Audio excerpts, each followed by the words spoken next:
दोस्तों, मैं मनोज कुमार, जिला संवाददाता निजवानी मऊ में बता दूं कि आज मैं सुहेलदेव भारतीय समाज पार्टी के केंद्रीय कार्यालय पर मौजूद हूं, जहां पर मैं बात करना चाहूंगा सुहेलदेव भारतीय समाज पार्टी के राष्ट्रीय प्रवक्ता अरुण राजभर जी से। सर, हमारे चैनल में आपका स्वागत है। बहुत बहुत धन्यवाद साथी, आपको भी और आपके चैनल पर देखने वाले सभी दर्शकों को भी बहुत बहुत शुभकामनाएं। नए वर्ष की ढेर सारी शुभकामनाएं। आपका चैनल तरक्की के रास्ते पर जाए, यही मैं कामना करता हूं। जी, आपको भी धन्यवाद। सर, एक स्टोरी चल रही है, पूर्व सांसद जी के द्वारा एक माननीय ओम प्रकाश राजभर जी को एक वीडियो में गाली देते हुए आप शब्द बोले हैं।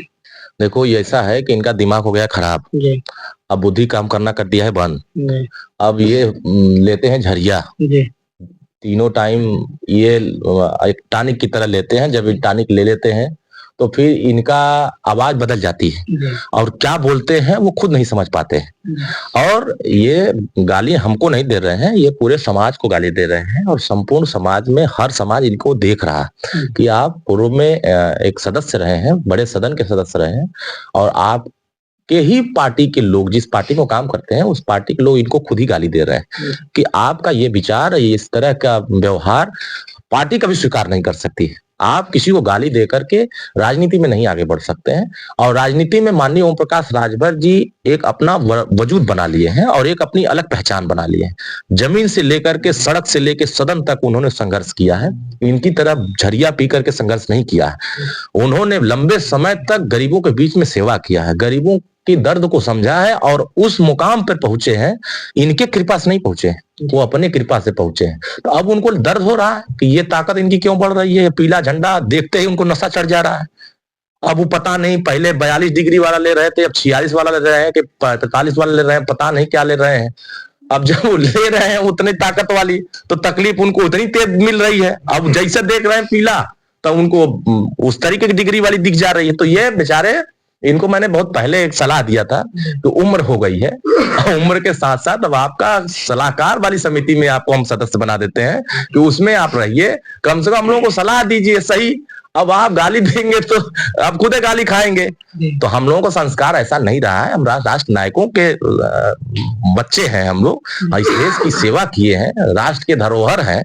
उन्होंने एक अच्छा अपना सदन के सदस्य रहे हैं, बड़े नेता रहे हैं, लेकिन अब बेचारे अपने व्यवहार से, अपने विचार से, अपने सोच से अगर वो छोटा बनना चाह रहे हैं तो फिर उनके लिए हम लोग क्या कह सकते हैं। भगचोनर शब्द होता है, तो उसी तरीके से वो काम कर रहे हैं कि लोगों को जो है गलत तरीके से मैसेज दे रहे हैं समाज में। इस तरह के नहीं करना चाहिए।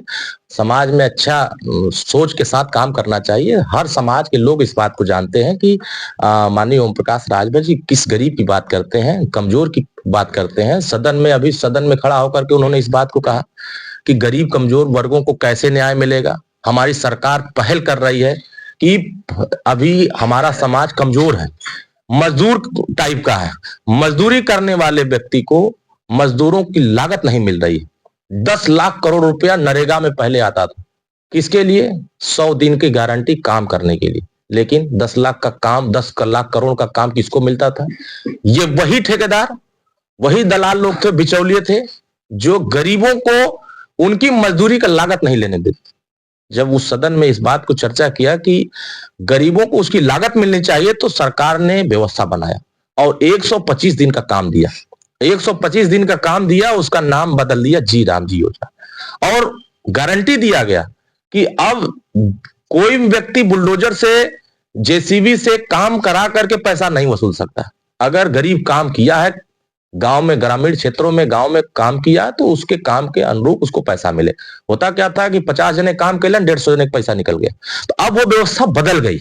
हमारी व्यवस्था है कि आने वाले समय में गरीब को कैसे शिक्षा बेहतर मिलेगी। हर गरीब विकास के रास्ते पर तभी जाएगा जब उसको शिक्षा का रास्ता मिलेगा। और प्राइमरी विद्यालय में हमारी लड़ाई ये हो रही है कि नवोदय विद्यालय और केंद्रीय विद्यालय जैसे जो टीचर वहां ट्रेनिंग अच्छे बच्चों को देते हैं, उन बच्चों को जो ट्रेनिंग देकर के रिटायर्ड होते हैं, ऐसे लोगों को नवोदय विद्यालय से हम लोग अटल आवासीय विद्यालय में हायर करके बच्चों को अच्छी शिक्षा दिलाई जाए, ताकि कॉपी किताब, फीस, दवाई, भोजन, वजीफा, कपड़ा, जूता, मोजा, टाई, बेल्ट का इंतजाम करा करके उनको डॉक्टर, मास्टर, इंजीनियर, कलेक्टर, सिपाही, दरोगा, बाबू, चपरासी बनाने लायक बनाया जाए, ताकि वो समाज में आगे बढ़ सके, तरक्की कर सके।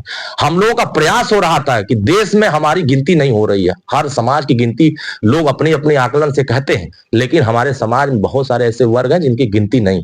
हम लोगों ने लड़ाई लड़ा, देश में जाति जनगणना कराने का फैसला कराया। देश के प्रधानमंत्री ने जाति जनगणना का निर्णय जब लिया तो देश में पिछड़े वर्गों में खुशी की लहर आई, दलितों में खुशी की लहर आई कि कम से कम हमारी गिनती होगी तो हमारी भागीदारी मिलेगी। यह बात हम लोग समाज को दे रहे हैं। अब आने वाले समय में रोहिणी आयोग का रिपोर्ट, जाति जनगणना की रिपोर्ट आने के बाद किया जाएगा, तो सिपाही, दरोगा, बाबू, चपरासी की जब भर्ती निकलेगी तो उसमें पिछड़े वर्गों में कोटे में कोटा बनेगा, दलितों में कोटे में कोटा बनेगा। तो जिसकी संख्या अब नहीं दिख रही है उसकी संख्या उसके बाद दिख जाएगी जब कानून बन जाएगा, और आरक्षण प्रक्रिया में उनको भी लाभ मिलने लगे। हम तो विकास के रास्ते पर ले जाने की बात कर रहे हैं, हम जनता को सही दिशा में ले जाने की बात कर रहे हैं। आज नजुल कमेटी, एक समिति बनी है, योजना आई है, सरकार ने बनाया है कि पहले वारिस होने के लिए सरकार ने जो कानून बनाया कि आप वारिस होने के लिए तमाम तिक्रम होता था या वारिस नहीं हो पाते। आपको अगर जमीन आपकी है और आपके परिवार का सदस्य नहीं है, वो आप अपने परिवार किसी सदस्य के नाम कराना चाहते थे तो उस समय तकलीफ होती थी, परेशानी होती थी, बड़ी पंचायत होती थी, नहीं हो पाता। लेकिन सरकार ने ऐसा कानून बना दिया है, नजुल समिति योजना बना दिया कि अब हर गरीब अब उसका वारिस हो सकता है। अगर उसके सदस्य, उसके परिवार का कोई सदस्य किसी को नामित करना चाहता है तो सदस्य वो नजुल योजना से वो अपने जमीन का हकदार हो सकता है। तमाम सरकार ने ऐसी ऐसी व्यवस्थाएं जमीन गरीबों को देने की प्रयास किया है। हम तो गरीबों के कल्याण की बात कर रहे हैं, हम तो हर वर्ग को विकास की मुख्य धारा में जोड़ने की बात कर रहे हैं। अब कोई नशा में कुछ बोले तो हम क्या कर सकते हैं? उनकी तकलीफ बेचारों, अब डिग्री उनकी बढ़ गई है, अब लगता है सरकार को हमको बोलना पड़ेगा कि थोड़ा टेम्परेचर कम करना पड़ेगा कि डिग्री कम हो, ताकि ऐसे लोग अगर कुछ चढ़ा उड़ा लें, नशा ले लें, तो वो लोग इस तरह की बातें ना कर सकें। सर, एक कांग्रेस के द्वारा महात्मा गांधी का मनरेगा के जो हुई जॉब कार्ड को लेकर के तमाम धरना प्रदर्शन दे रहे हैं, इसको लेकर देखो, कांग्रेस पार्टी के लोग लुटेरा है। इन लोगों ने इस देश के गरीबों का हक लूटा, इस देश के गरीबों के साथ मजाक किया, और उसी मजाक को लंबे समय तक 55 साल तक सरकारें रही हैं। कोई ग्राम पंचायत का कोई नागरिक ये कह दे कि हमारा जॉब कार्ड बना है और हमें 100 दिन का काम मिल रहा है। काम कराते हैं मशीन से और जॉब कार्ड पर पैसा निकाल के कोई और लेके जाता है। इस व्यवस्था को किसने कमजोर किया? इस व्यवस्था को ध्वस्त किसने किया? इस व्यवस्था को बढ़ावा किसने दिया? इस व्यवस्था को रोकने का प्रयास किसने शुरू किया? ये बात कांग्रेस पार्टी को समझ में आ गया कि जहां हमारे लोग मालामाल हो रहे थे, अब हमारे लोग मालामाल नहीं होंगे। कांग्रेस पार्टी के लोग जहां मालामाल हो रहे थे, ठेकेदार लगा करके, जेसीबी लगा करके, काम करा करके पैसा वसूल लेते थे, अब वो व्यवस्था बंद। अब 125 दिन का काम मिलेगा और हर गरीब को उसको जॉब कार्ड के अनुरूप उसको गारंटी के साथ गांव में व्यवस्था मिलेगी। तो वो व्यवस्था, हम तो व्यवस्था बदलने की बात कर रहे हैं, हम तो व्यवस्थाओं में परिवर्तन लाने की प्रयास कर रहे हैं। अब वो लुटेरा लोग क्या कर रहे हैं? कभी डॉक्टर छेदीलाल साथी रिपोर्ट बनाया तो उसको कुछ नहीं होने दिया, काका कालेलकर आयोग बनाया उसको भी कुछ नहीं होने दिया, मंडल आयोग बनाया उसको भी कुछ नहीं होने दिया, मंडल कमीशन लागू किया तो उसमें 22 सिफारिश से रोक दिया। तो ये उन्होंने तो हमेशा से रोकने का काम किया, अटकाने का काम किया, भटकाने का काम किया, लटकाने का काम किया। यहां न अटकाया जा रहा है, न भटकाया जा रहा है, न लटकाया जा रहा है। यहां तो बात को आगे बढ़ाई जा रही है, तरक्की के रास्ते पर ले जा रहे हैं, राष्ट्र निर्माण में सहयोग कर रहे हैं, हर गरीब के कल्याण को आगे बढ़ा रहे हैं, विकास की मुख्य धारा में सबको जोड़ने का काम कर रहे हैं, समाज की तरक्की के लिए काम कर रहे हैं। राष्ट्र नायकों की पहचान कांग्रेस पार्टी ने कभी नहीं होने दिया। चक्रवर्ती सम्राट महाराजा सुहेलदेव राजभर का जिक्र कभी नहीं किया, ना तो कांग्रेस के सहयोगी किए। समाजवादी पार्टी कभी सुहेलदेव महाराज की बात नहीं किया। हम लोगों ने कहा कि बहराइच की धरती पर महाराजा सुहेलदेव राजभर के राष्ट्र नायक के सम्मान में दुश्मनों का मेला नहीं लगेगा, लुटेरों का मेला नहीं लगेगा, दुराचारियों का मेला नहीं लगेगा। सरकार ने रोक लगाई तो चिंता किसको बढ़ी? अंग्रेजों के ये जो मुगल शासकों के जो दोस्त हैं, औरंगजेब के जो प्रेमी हैं, औरंगजेब को जो राष्ट्र नायक बताते हैं, इन लोगों को तकलीफ हो गई। लेकिन कभी हमारे देश के लोगों ने औरंगजेब को अपना राष्ट्र नायक नहीं बताया, लेकिन कांग्रेस और समाजवादी पार्टी के नेता उनको अपना राष्ट्र नायक बताते। तो उनके में हमारे में यही फर्क है, हम अपने राष्ट्र नायकों की पहचान करा रहे हैं और वो विदेशी राष्ट्र नायकों की पहचान करा रहे हैं। तो इनके में हमारे में यही फर्क है कि हम अपने विरासत को जिंदा कर रहे हैं, अपनी व्यवस्था बदल रहे हैं, जिनको कांग्रेस ने गलत किया, जिनको कांग्रेस ने बदलने का काम किया। तो हमारी लड़ाई हमारे देश के लोग लड़ रहे हैं और आने वाले समयों में बहराइच से लेकर के तमाम हमारे जितने किले खंडहर, जितने राजपाट है, सब आपके सामने दिखाई दे रहा है। पहले क्यों नहीं दिखाई देता था? बदलाव हो रहे हैं। 2012 से पहले की सरकारें और 2017 के बाद की सरकारें आप उठाकर देखेंगे तो जमीन आसमान का फर्क हुआ है, बदलाव आया। तो कांग्रेस और उसके साथ चेला चप्पल लोगों को पता यही चल रहा है कि अब तो भाई देखो बिहार में धराशायी हो ही गए हैं, सत्ता मिली नहीं, राजा बने नहीं, तो अब कहीं ऐसा ना हो कि यहाँ समाजवादी पार्टी भी जैसे 17 में 47 पर थी, कहीं 17 पर नहीं आ जाए। तो वो व्यवस्था बदल रही है। आने वाले 2027 में लड़ाई यह तरीके होने जा रही है कि 80 बनाम 20 की होगी। 80% बहुसंख्यक समाज एक जगह रहेगा, अब 20% जो नकारा लोग हैं, समाज के दुश्मन हैं, समाज को बांटते हैं, समाज के साथ प्रेम नफरत फैलाते हैं, वो लोग एक तरफ रहेंगे। तो बदलाव होने जा रहा है। जनता बदलाव के लिए चिंतित है कि ऐसे इन लुटेरों के चक्कर में नहीं पड़ना चाहती है। बड़ा इनके पहले इनके नौकरी बिकती थी, नहीं देखते थे, अरे भैया शिवपाल जी 10 लाख रुपया लेकर फलाने को दे रहे हैं, फलाना सिपाही का ये इतना रेट है, फलाना लेखपाल का इतना रेट है, फलाना का इतना रेट। अभी एक तो घटना घट गई लेखपाल की भर्ती में, हल्ला मचाने लगे सब, लूट ली गई, लूट ली गई, लूट ली गई। अरे लूटा कहां गया? एक तो नोटिफिकेशन जारी हुआ, जिन लोगों ने विज्ञापन गलत तरीके से पेश किया, तुरंत सुहेलदेव भारतीय समाज पार्टी के राष्ट्रीय अध्यक्ष माननीय ओम प्रकाश राजभर जी ने दमदारी से सरकार रह करके कहा मुख्यमंत्री जी से कि लेखपाल की भर्ती में नोटिफिकेशन गलत तरीके से निकला है, आरक्षण प्रक्रिया पूरी नहीं की गई। हम तो डायरेक्ट जाकर सरकार में रह करके सरकार के हाथ पहुंच गए। विरोधी पार्टी वाले पहले करते थे ये काम, पहले क्या करते थे, है लूट गई सारे, छोड़ो हटाओ, हमान के क्या है, सत्ता मिला है, अपने लोगों को माल पहुंचाओ, बाद में देखा जाएगा। पहले नौकरी इस तरह से दी जाती थी, लिस्ट बनती थी शिवपाल जी के यहाँ और वो लिस्ट शासन में चली जाती थी, नौकरी उसी तरह बढ़ जाती थी। और अब योग्यता का आधार मिल रही है। आरक्षण प्रक्रिया में कहीं गड़बड़ी दिख रही है, सरकार में बैठे हुए समाजवादी पार्टी विचारधारा वाले लोग अगर कहीं गलती कर रहे हैं तो सरकार तुरंत सचेत होकर के ऐसे अधिकारियों पर कार्रवाई कर रही है। तो आने वाले समयों में आप देखिएगा कि किसी का हक कोई लूट नहीं सकता है, व्यवस्थाओं में बहुत परिवर्तन आएगा और न्याय के रास्ते पर वास्तविक सामाजिक न्याय दिलाने के लिए हम लोग बहुत आगे लेके जाएंगे। सर आखिरी सवाल है, जैसे देखा जाए कि तमाम युवाओं में नौकरी की जरूरत है, लेकिन नौकरी सरकार के द्वारा नहीं निकाली जा रही है और तमाम शिक्षकों की भर्ती काफी दिनों हो गए, जब 69,000 की बाकी वैकेंसी हो गई थी, उसके बाद से कोई वैकेंसी नहीं आई। इस पर लेकर क्या देखो, अभी पुलिस की भर्ती 62,244 हुई है। कभी उत्तर प्रदेश में एक साथ बैठा करके प्रमाण पत्र किसी को नहीं दिया गया था और इस सरकार में पहली बार 62,000 पुलिस की भर्ती में एक साथ बैठा के प्रमाण पत्र दिया गया और वो प्रमाण पत्र सिर्फ पुलिस की भर्ती 8.5 लाख नौकरी दी गई इसी उत्तर प्रदेश में। आंकड़े के हिसाब से देखेंगे तो समाजवादी पार्टी और बसपा की सरकार में 4.5 लाख भी पार नहीं कर पाए थे और 1 करोड़ से ज्यादा हम लोग रोजगार दे दिए। देखो, रोजगार और नौकरी अलग अलग है। अब जैसे हम लोग 10 लाख का लोन दे रहे हैं रोजगार करने के लिए नौजवानों को, अब वो 10 लाख का बिना ब्याज का लोन है। अब जिस नौजवान को रोजगार करना है, अब वो बैंक में जाकर के अगर लोन लेगा बिना ब्याज का, जब उसको लोन मिलेगा, रोजगार करेगा, मुनाफा कमाएगा तो वो लोन भर सकता है। हम तो रोजगार के लिए तमाम योजनाएं दे रहे हैं, तमाम कार्यक्रम चला रहे हैं। अब उसमें जो काम नहीं करना चाह रहे हैं, खाली बैठ करके खाना चाह रहे हैं, तो वो कैसे रोजगार उनको मिलेगा?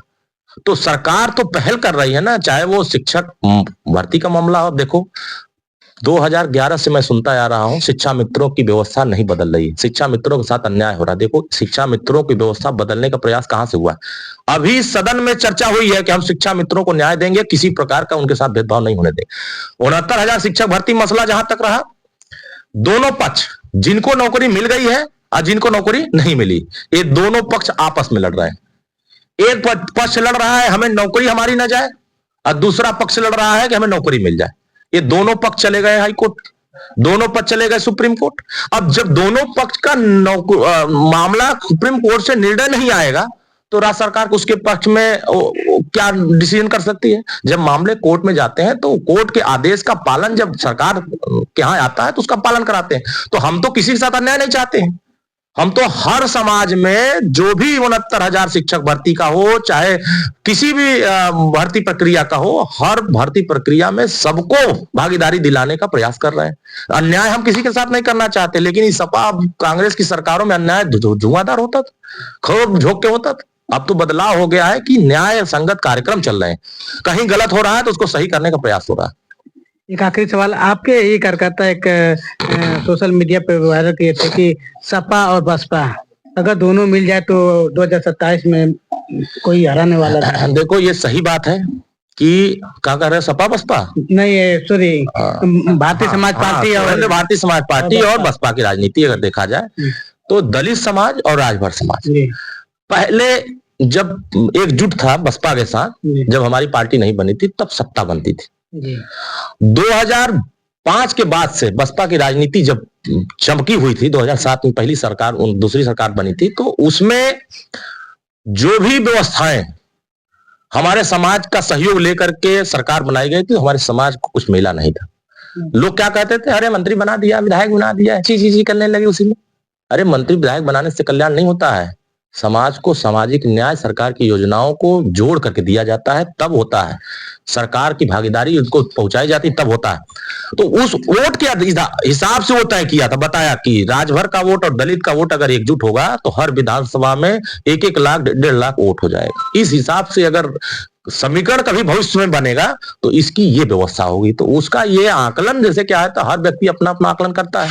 जैसे तोहार सुन का चैनल है, आकलन करल कि बिरादरी एकजुट हो जाते हैं, इनका लड़ाई मजबूत हो, बिरादरी हो जाते हैं उनका। वैसा भाई नेता लोग भी अपना लगाते हैं जुगाड़ कि वो हो जाए तो हो जाए। ऐसे अभी की जो परिस्थिति है, हमारा 80 और 20 की लड़ाई, 80% सभी समाज के लोग, 20% वही लोग हैं जो समाज को हक देना नहीं चाहते, समाज में नफरत फैलाना चाहते हैं, समाज को गलत रास्ते पर ले जाना चाहते हैं। ऐसे लोगों का भी और हम लोग जो काम कर रहे हैं उन दोनों का अगर आकलन करेंगे तो बहुत जमीन आसमान का फर्क होगा। और सभी राजनीतिक दल, सभी समाज में हर व्यक्ति है, आज सोशल मीडिया चल रही है तो हर व्यक्ति अपना आकलन कर रहा है कि क्या सही हो सकता है, क्या गलत हो सकता है। लेकिन राजनीतिक फैसला जो अभी चल रहा है, एनडीए के साथ हम लोग मजबूती से काम कर रहे हैं, आगे मजबूती से हम लोग काम करेंगे। तो दोस्तों ये खबर है बलिया जनपद के केंद्रीय कार्यालय भाजपा के केंद्रीय कार्यालय की, जहां से राष्ट्रीय प्रवक्ता अरुण राजभर से हमारी बात हो रही थी। इनकी बातें से कितना सहमत है आप कमेंट बॉक्स में जरूर दें। और अन्य खबरों के लिए मऊ 24 न्यूज और फेसबुक पर मनोज कुमार पत्रकार पर पा सकते हैं सारी खबरों को। अन्य खबरों के लिए मऊ 24 न्यूज और फेसबुक पर मनोज कुमार पत्रकार देखते रहिए।